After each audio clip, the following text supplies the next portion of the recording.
Hello students, पिछले lecture में आपने देखा मोमेंट ऑफ फोर्स या टॉर्क क्या होते हैं, इसके डिफिनीशन और इसके यूनिट और इसकी क्वांटिटी कैसी है, सब कुछ आपने अच्छे से समझा। इस लेक्चर में हम बात करेंगे मोमेंट ऑफ फोर्स के कुछ एग्जांपल्स और कपल और उसके कुछ एग्जांपल्स। तो स्टार्ट करते हैं पहले एग्जांपल से।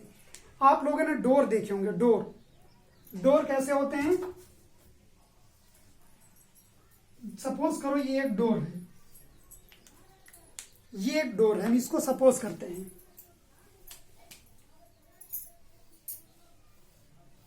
डोर को अगर हम यहां से फिक्स कर दें, डोर का आपने एक पॉइंट देखा होगा कि वो हमेशा एक पार्ट फिक्स होता है, इसको हम क्या करते हैं, फिक्स।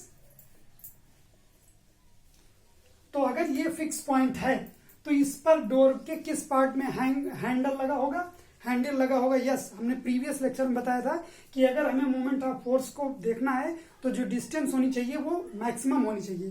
तो अगर ये पूरा इसका डोर है तो डोर के मैक्सिमम डिस्टेंस यानी इस पॉइंट पर कहीं ना कहीं हमारा क्या होगा, हैंडल होगा। तो पहली चीज तो हम ये समझ गए कि इजिली हम समझ सकते हैं कि डोर में हैंडल कहाँ पे होगा। तो डोर का हैंडल कहाँ पे होना चाहिए, हमेशा डोर के फिक्स पॉइंट से सबसे दूर के पॉइंट पे, ताकि हमें मैक्सिमम फोर्स अप्लाइड कर सके मिनिमम एफर्ट लगा करके। दूसरी चीज, जो हम हैंडल को पकड़ेंगे तो उस पर जो फोर्स लगाएंगे वो किस डायरेक्शन में होगा, परपेंडिकुलर डायरेक्शन में होगा। ये अगर इसकी डिस्टेंस हो जाए r, तो जो इस पर फोर्स लगेगा वो या तो हम इधर की ओर इसको खींचेंगे या फिर पीछे की ओर धक्का देंगे। दोनों ही रीजन पे हम परपेंडिकुलर फोर्स अप्लाई करेंगे जो उसके इस पॉइंट पे होगा। इस पॉइंट पे क्या होगा, परपेंडिकुलर फोर्स होगा। इस तरह से हम डोर पे देख सकते हैं मोमेंट ऑफ फोर्स या टॉर्क का इस्तेमाल कैसे होता है। दूसरा एग्जांपल, आपने स्पाइनर देखा होगा। स्पाइनर और एक नट होता है। नट को अगर हम स्पाइनर से या ये हम कहें पेचकस कहते हैं स्क्रू से, लेकिन वो उस तरह वाला पेचकस नहीं, स्पाइनर वाला पेचकस होता है जो इस टाइप का लगभग रहता है, जो लगभग इस टाइप का बना होता है। इस टाइप का जो स्पाइनर होता है और यहां मान लो एक नट है।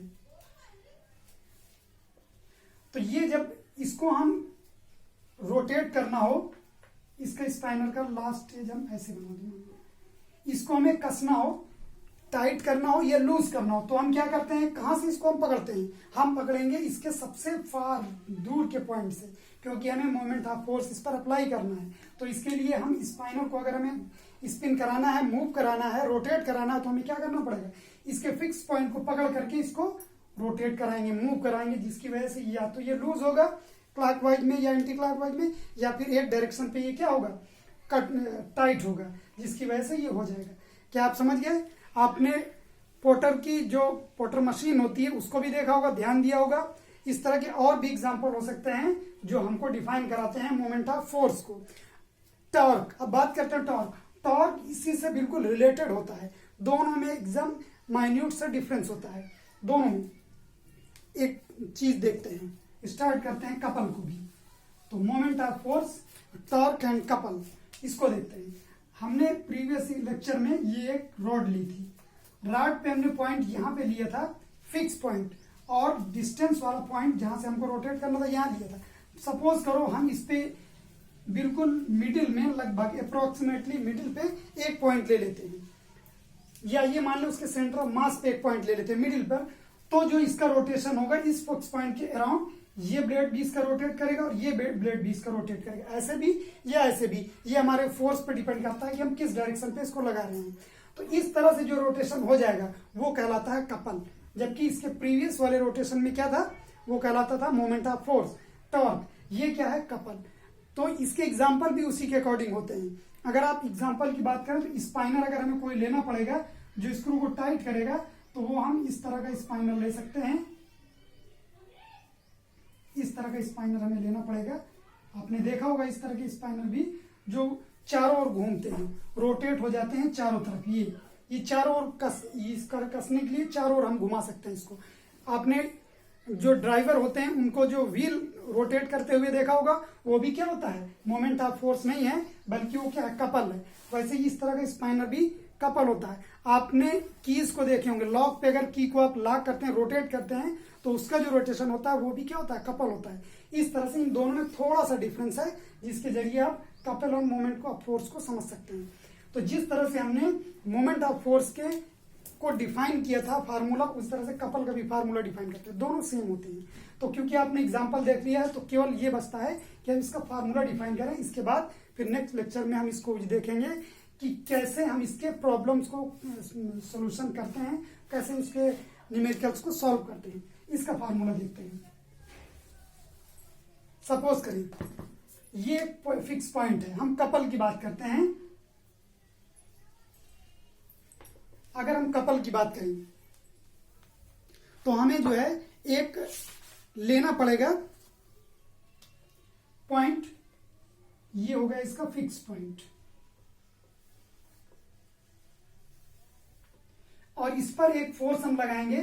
सपोज करो फोर्स इस डायरेक्शन पे लगाते हैं इधर से, तो ये ऐसे रोटेट होना शुरू होगा, तो दूसरा फोर्स इस पर किस डायरेक्शन पे लगे, इस डायरेक्शन पे, और ये ऐसा रोटेट होना शुरू कर देगा, इसका रोटेशन हो जाएगा।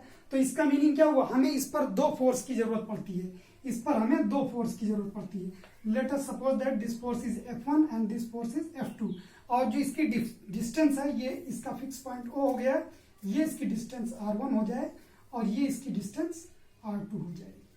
तो इसके लिए जो फार्मूला हमारा निकलेगा तो क्या हो जाएगा, फॉर ये पॉइंट A डिनोट कर दें और ये पॉइंट हम B डिनोट कर दें, for point A,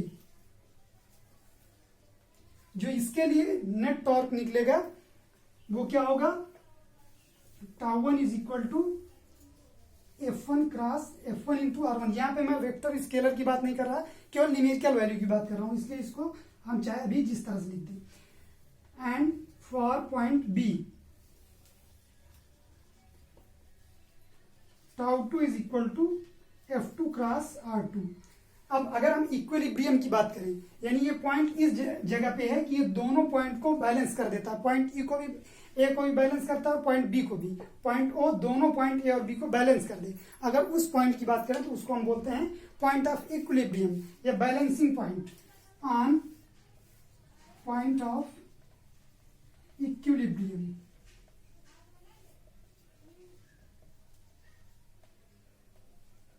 equilibrium point पे क्या होगा, τ1 इज इक्वल टू τ2, या ये कह सकते हैं नेट टॉर्क जीरो होगा, τ1 plus τ2 is equal to zero. It means τ1 is equal to τ2। But numerically बात करें तो माइनस साइन हम ओमेट कर सकते हैं, हटा सकते हैं, तो τ1 इज इक्वल टू τ2 आ जाएगा।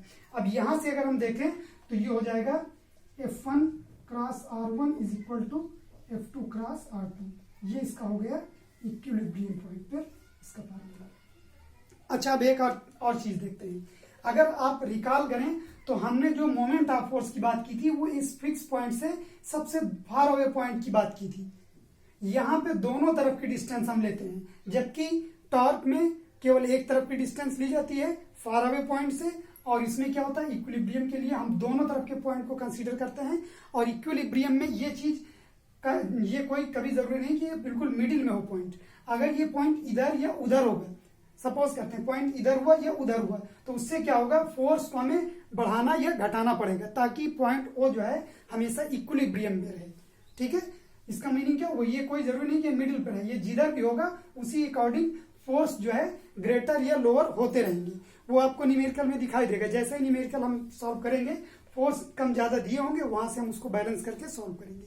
तो इस तरह से आप इस लेक्चर में समझ गए कि क्या होते हैं मोमेंट ऑफ फोर्स और कपल के एग्जांपल्स, और उनके बीच में कैसे हमने इसके फॉर्मुलेट किया।